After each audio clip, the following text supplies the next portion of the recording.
এমন সময় একদিন ছেলেরা এসে বললো, বাবু যান, তোমার বয়স হয়েছে, তুমি কেন এখানে একা পড়ে থাকো? আচ্ছা চলো, আমাদের ওখানে চলো। ভেবে দেখলাম কথাটা মন্দ বলেনি, জানি তো কথাটা মন্দ বলেনি। এই শেষ বয়সটা যদি ছোট ছোট নাতি নাতিদের সঙ্গে হাসি আনন্দে কাটিয়ে দিতে পারি, তাহলে মন্দ কি?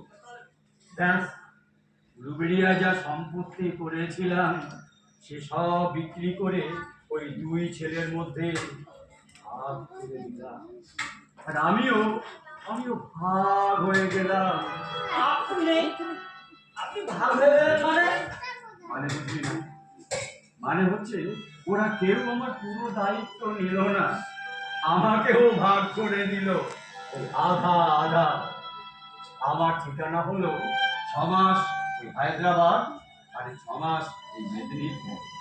আপনার তো তবু দুই ছেলে আপনার ভাগ করে নিন, কিন্তু এই দত্ত ঠাকুমারও দুই ছেলে, কিন্তু তোমাকে কেউ ঘরে জায়গা দিল না। তুই কার কথা বলছিস? ওই সুভাষ পল্লী দত্ত ঠাকুমার কথা গো। ওই বাড়িতে আগে আমি কাজ করতাম। দুটো সোনার দোকান, বিশাল দোতলা বাড়ি, কিন্তু দাদু মারা যাওয়ার পর মাকে কেউ ঘরে আর রাখতে চায় না। শেষে তার জায়গা হলো ওই বৃদ্ধাশ্রম। আচ্ছা বাবা, বলতে পারেন মায়ের ওইটুকু থেকে যদি সন্তানের জায়গা হয়, তাহলে সন্তানের অত বড় বাড়িতে মায়ের একটু জায়গা হয় না কেন? হবে না রে মা, এটাই তো পালিশ করা আধুনিক সভ্যতা। এই সভ্যতাই তো আমরা ওই বিদেশ থেকে আমদানি করেছি। ওরা ওরা বাবা মায়ের সব কিছু নেবে, কিন্তু বয়স হলে বাবা মায়ের কেউ পুরো দায়িত্ব নেবে না, কেউ না। এই তুই দেখে নিস মা, তুই দেখে নিস, তোর ওই দত্ত ঠাকুমা মারা গেলে তার ছেলেরা হঠাৎ করে চাকরি করবেই। বেঁচে থাকতে নেয় না খোঁজ, মরার পরে মৃত্যু ভোজ। এটাই হচ্ছে এখনকার রীতি। তবে কাকে দোষ দেব? দোষী তো আমরা আমরা বাবা মায়েরা। আমরা ছেলে মেয়েদের প্রকৃত শিক্ষা দিতে ব্যর্থ হয়েছি। রবীন্দ্র, নজরুল, শরৎ, বিদ্যাসাগরের বই তাদের পড়তে বলিনি। ক্ষুদিরাম, ভগৎ সিং এর আদর্শ চর্চা করতে শেখায়নি। নেতাজি পথ অনুসরণ করতে বলিনি।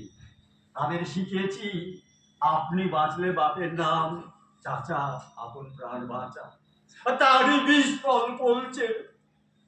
তবে তবে আর না, এবার আমি অশ্রদ্ধার অন্ন আমি চোখের পানিতে বিছিয়ে আমি আর খাবো না, আর খাবো না। আপনি আর ছেলেদের কাছে ফিরে যাবেন না? না, কেন যাব বলতে পারি, কেন যাব? 6 মাস হয়ে গেলে ওরা আমাকে স্টেশনে ফেলে রেখে চলে যায়, তারপর আর কোনো খবর রাখি না। এই দেখ, এই দেখ না, ওই যে ছোট ছেলেটা আছে, সকাল 8টায় আমাকে স্টেশনে ফেলে রেখে চলে গেল। এই যে ট্রেন চলছে না, ওকে খবর পাইনি। আমি সারাদিন কি খেয়েছি, বেঁচে আছি না মরে গেছি, সে খবর একবারও নিল। সত্যি এরকম বৃদ্ধ মানুষকে একা ফেলে রেখে যায় কেউ? একটু মায়া লাগে, কিছু একটা হলেও তো হতে পারতো। আরে কাকে দোষ দেব? সবই আমার এই নসিব। এইসব ছেলে মেয়েদের জন্য পীরের দরগায় মান্নত মেগেছিলাম, নিজে না খেয়ে ওদের মুখে অন্ন তুলে দিয়েছিলাম। নিজেদের জীবনের সমস্ত সুখ বিসর্জন দিয়ে ওদের খোয়াইশ পুরি করেছিলাম, এই তার প্রতিদান। এর চেয়ে যে নিঃসন্তান হওয়া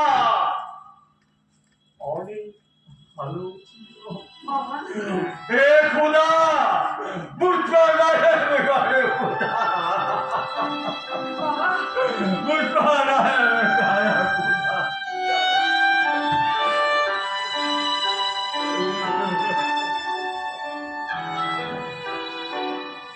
বাবা, বাবা আমি একটা কথা বলবো বাবা। বলবি? বেশ, বলছিলাম আজকে রাতটা না হয় এই গরিব বস্তি মেয়ের ঘরে কাটিয়ে দেবে। না না, আপনি যেখানে যাবার চলে যাবেন। না না, তা হয় না, তা হয় না। কেন হয় না? দেখ, এই একটাই তো মাত্র পেট, ও আমি আমি ঠিক চালিয়ে নিতে পারবো। তার জন্য তোকে অত ভাবতে হবে না, ভাবতে হবে না। সত্যি তো আমি আপনাকে, তাই আপনার জন্য আমি ভাবতে যাব। আসলে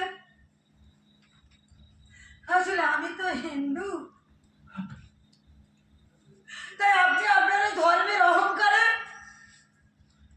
আমার বাড়ি যেতে চাইছেন না।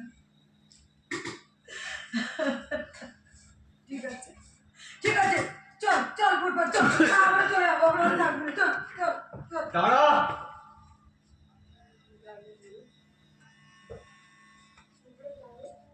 এত বড় কথা তুই বলতে পারলি বেটি? তোর মুখে একটু আটকালো না? কেন বাবা, আমি কি কিছু ভুল বলেছি? আলবাত বলেছিস। ওরে, তুই যখন আমাকে বাবা বলে ডাকলি,